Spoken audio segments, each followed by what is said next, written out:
Franchement, moi j'ai déjà réagi. J'ai dit que je suis outré, je suis choqué.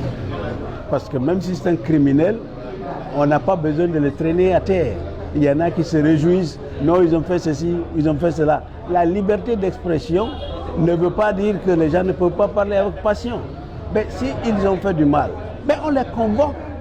On les convoque dans la forme et dans le respect de la procédure. Une fois qu'il est prouvé effectivement qu'ils ont proféré des injures publiques, là on peut les condamner. Mais dès le départ, les gens sont en conférence de presse, on vient les arracher manu militari, les traînant au sol. Moi je crois que nous avions pensé que cette époque était déjà révolue et qu'on ne serait jamais revenu là. Mais nous nous sommes trompés.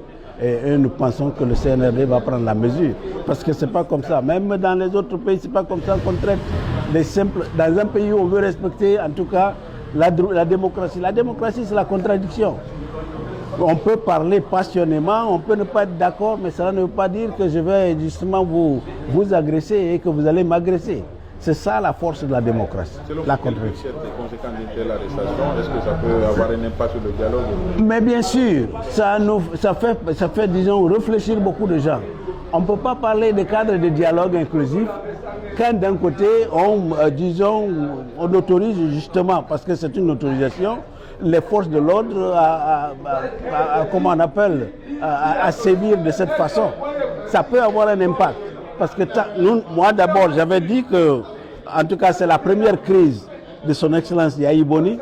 Parce que si cette crise n'est pas résolue, les gens n'auront pas le courage d'aller à un cadre de dialogue.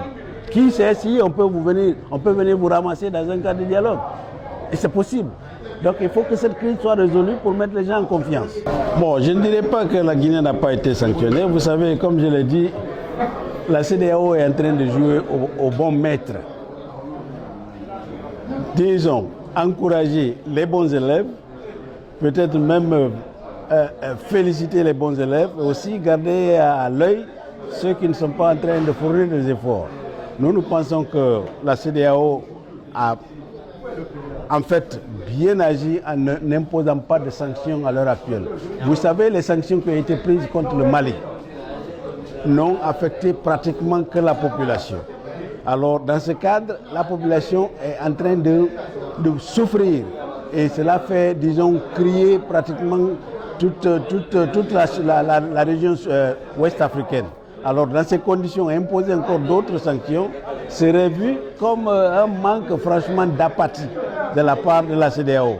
C'est pourquoi ils ont préféré donner 30 jours de plus. Surtout qu'il y a un nouveau médiateur. Nous pensons que 30 jours, ça ne va pas changer grand-chose s'il n'y a pas de volonté politique. Donc nous inscrivons justement dans les dispositions de la CEDEAO et nous attendons de vivre avec une attention soutenue justement la présence du nouvel médiateur pour que les pourparlers puissent commencer dans le cadre d'un dialogue réel. Est-ce que vous estimez qu'il y a aujourd'hui une volonté politique de la part des autorités à aller de l'avant? Mais bon, nous avions pensé ainsi. Au moment où nous partions en tout cas à la rencontre du 27 juin dernier, nous sommes allés justement pour manifester cette bonne foi. Mais nous pensons qu'à l'heure actuelle, au vu d'ailleurs des agissements que nous voyons, nous pensons qu'il n'y a réellement pas de volonté politique.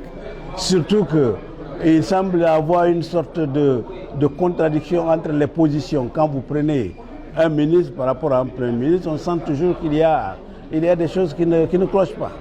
Mais nous leur donnons effectivement, nous allons leur accorder le bénéfice du doute et nous pensons qu'avec l'arrivée du nouveau médiateur, les choses vont commencer normalement.